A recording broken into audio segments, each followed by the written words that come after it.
Hello and welcome to our Early Language Development Parent Advice Group. My name is Katie and I'm a speech and language therapist working across Calderdale and Huddersfield. And I'm Natasha, also a speech and language therapist working predominantly in Huddersfield. So we truly believe that you are your child's best teacher, and the aim of the session today is to equip you with strategies to use at home to support your child's language development. At points throughout the session, we'll prompt you to pause the recording and reflect on a video we've shown or how a strategy could work for you at home. Following this, we encourage you to implement the strategies covered and we'll provide you with information about how to contact the service. So before we begin, please use your phone camera and scan the QR code here to answer a quick question. Alternatively, use the link on the slide. So we just ask that you pause the video here and answer a quick question for us. Okay, so first off, we'd like to have a think about your own communication. So pause the video here and spend a few minutes reflecting on each of the questions and then hit play when you're ready and we'll give you some thoughts. So why do we communicate? Well, we need a reason. We communicate for lots of different reasons, including to get someone's attention, to greet someone, to get our wants and needs met, to ask questions, and to express a choice. Okay, so next up, we need to think about our opportunities for communication and what could stop us communicating. For example, is this the right time and place for this conversation? Do we speak the same language? What is my relationship with this person? And what if you couldn't use words? To answer this question, we need to think about the means of communication or how we communicate. We often speak about the idea of communication as a toolkit, and we use lots of different tools. For example, gesture, intonation, body language, volume, and pointing to support us in getting our message across.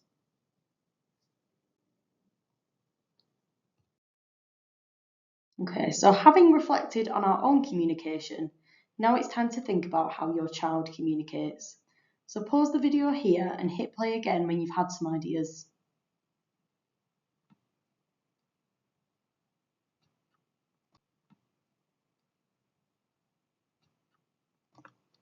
So your child might communicate by pointing, leading you to something, or they might use words or sounds.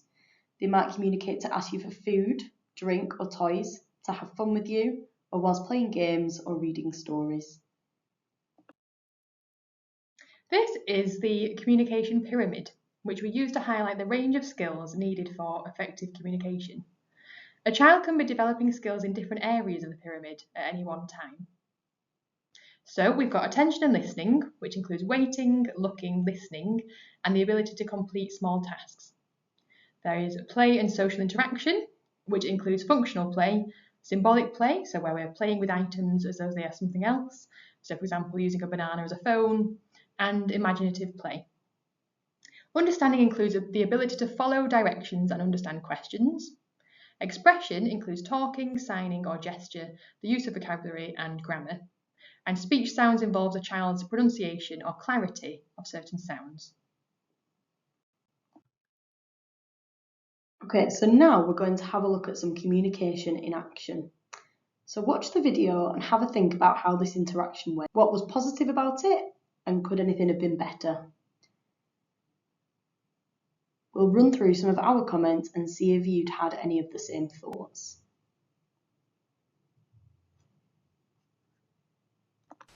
Put the dummy in. Baby's dummy, yeah. Push.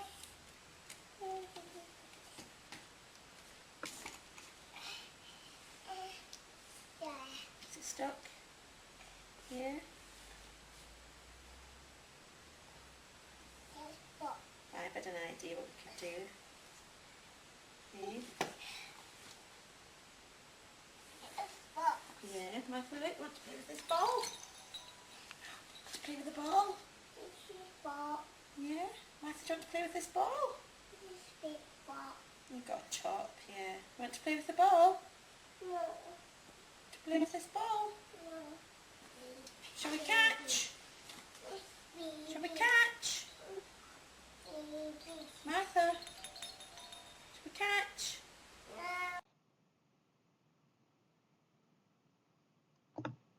Okay, so would the interaction have been more effective if mum was at the child's level? Mum is trying to get the child really interested in the ball instead of kind of going with what the child's interested in. Okay, so now watch this video and have a think about how this one differs from the previous. One more gloves. Yeah, there's another glove. Hang it on there. Hang it up. Hang up the glove. More gloves? No. No more. A sock. Is that Evie's sock? Yeah. Yeah, hang it up. Feet. Oh, yeah, sock goes on your feet. This one's wet. Evie's. Daddy. It's Daddy's. That's Daddy's sock. The bed.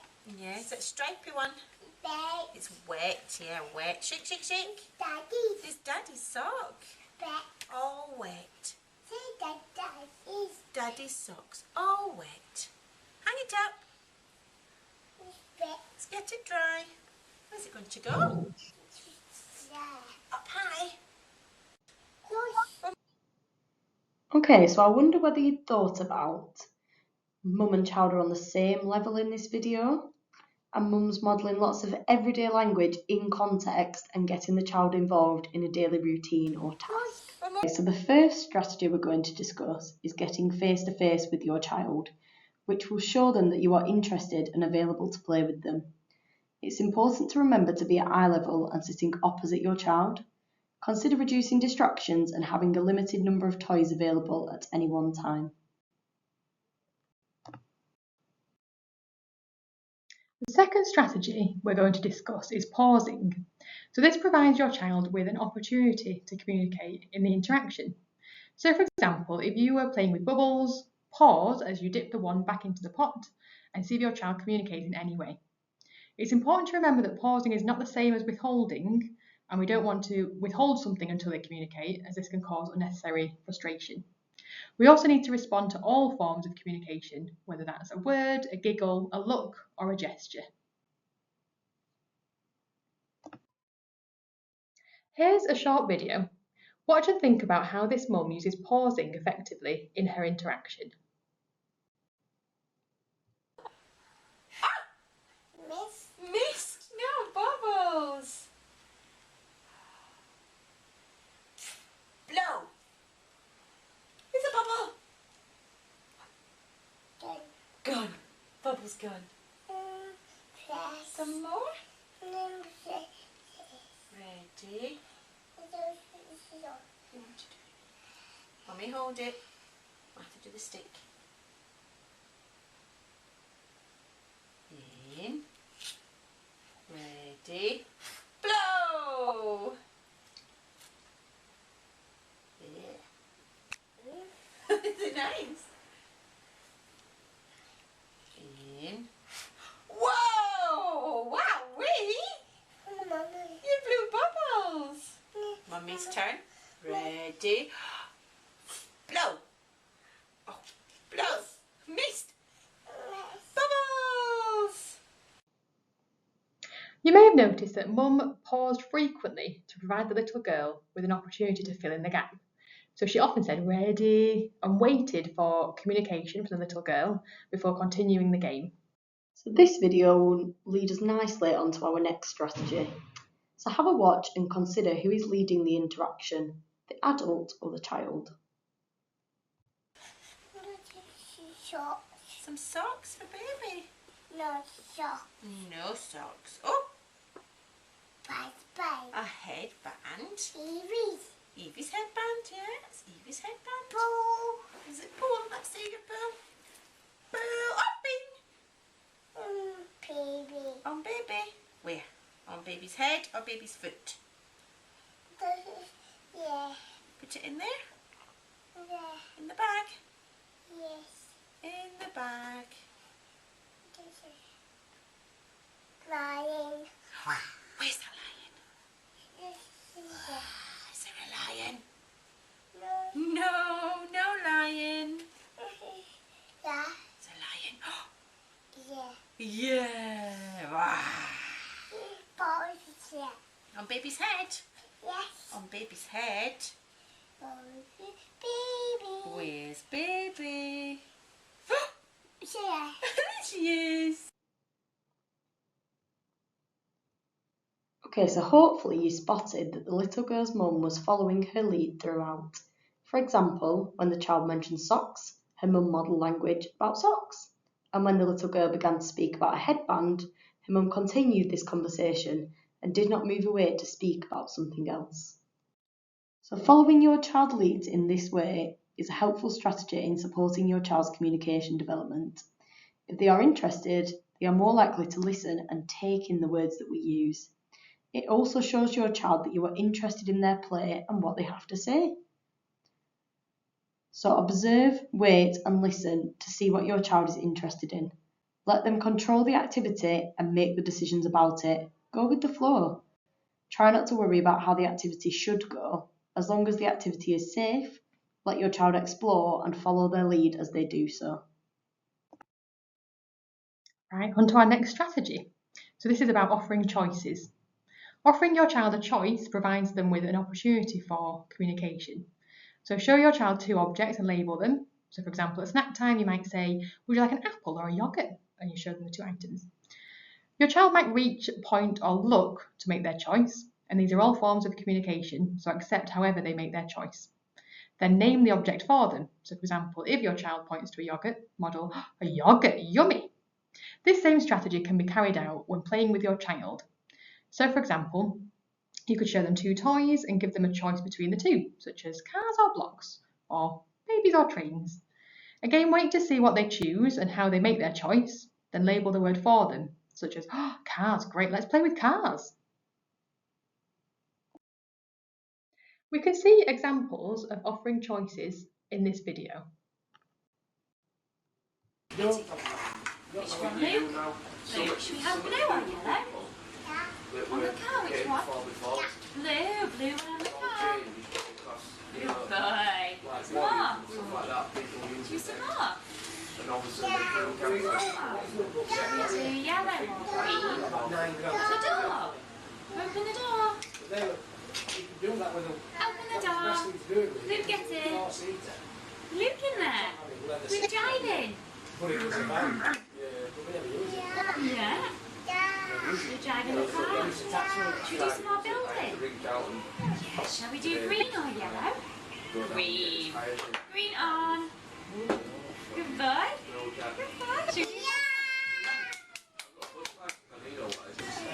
something to eat? Do you like Chucky or Chris? Chucky. Not more? More, Luke? Luke, do you want Chucky or Chris? No, Chris. Chris. We acknowledge that this video has some background noise. However, it's an example of how strategies can be implemented throughout the day. So our next strategy is commenting. It is important that we model words to children throughout the day. A child needs to hear a word around 100 times before they begin to use it themselves. So in daily routines and when playing with your child, model words to them. Try to keep your language simple, using single words or short phrases. Comment about things that your child is looking at, such as a plane or wow, tall tower. Actions that your child is doing, e.g. big jump or walking, or things in your child's environment, such as a little bird or a fast car.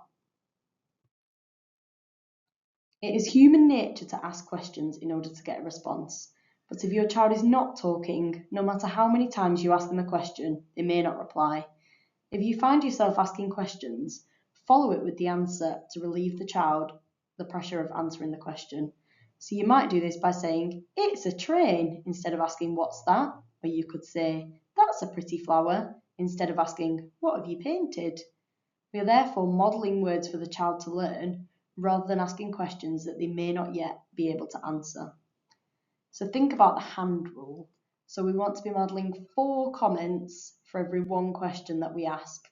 So try to model 4 times as many comments as questions. So let's watch this video and have a think about how many comments and questions the mother uses when playing with her little girl. Beans, yeah. Bees. And some peas as well. There's some peas. Bees. Beans and peas.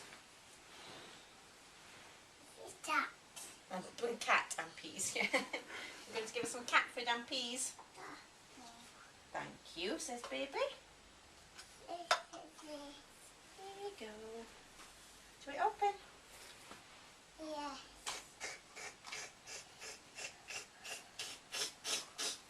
Open! Shake, shake, shake, shake, shake. Cat. Open the cat. Cat. Cat food open. That's it. Open. Shake, shake, shake, shake. So you may have noticed that the mum did not ask many questions during the video. She gave many comments, modelling language for the little girl, such as some peas as well. Rather than asking, what does baby say, she modelled, thank you, says baby. This video is another example of following a child's lead too, as the mum moves with the child, following her interests.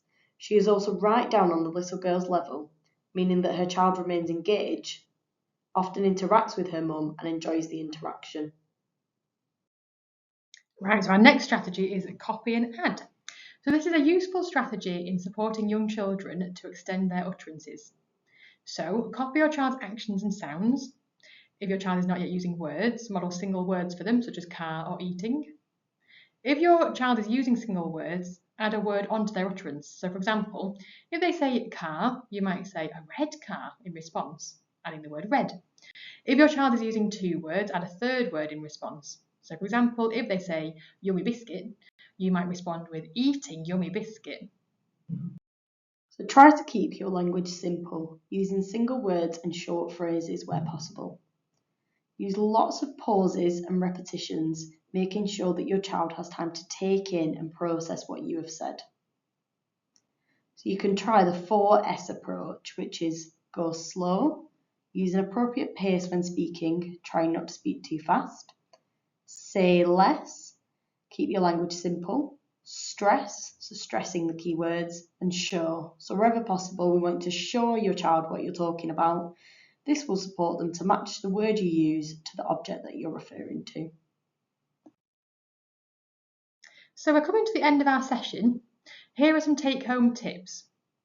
Choose 1 or 2 strategies at a time to really focus your efforts on, and keep a log of how your child responds to the strategies. Video yourself having a go at using the strategies with your child. Watch yourself back and think about what went well and what you might do differently next time. Be patient with yourself and your child, and share the strategies and information leaflet with all caregivers and your child's nursery or school staff. Once again, before you go, please use your phone, camera and scan the QR code here to answer a quick question. Alternatively, again, you can use a link on the slide, and we suggest that you pause the slide here so that you can do so. Thank you very much for watching, and we do hope that you found today's video session useful. If you have any questions, please do not hesitate to get in touch. You can contact our Halifax admin team on 01422 261 340 and our Huddersfield admin team on 01484 344 299. Thank you.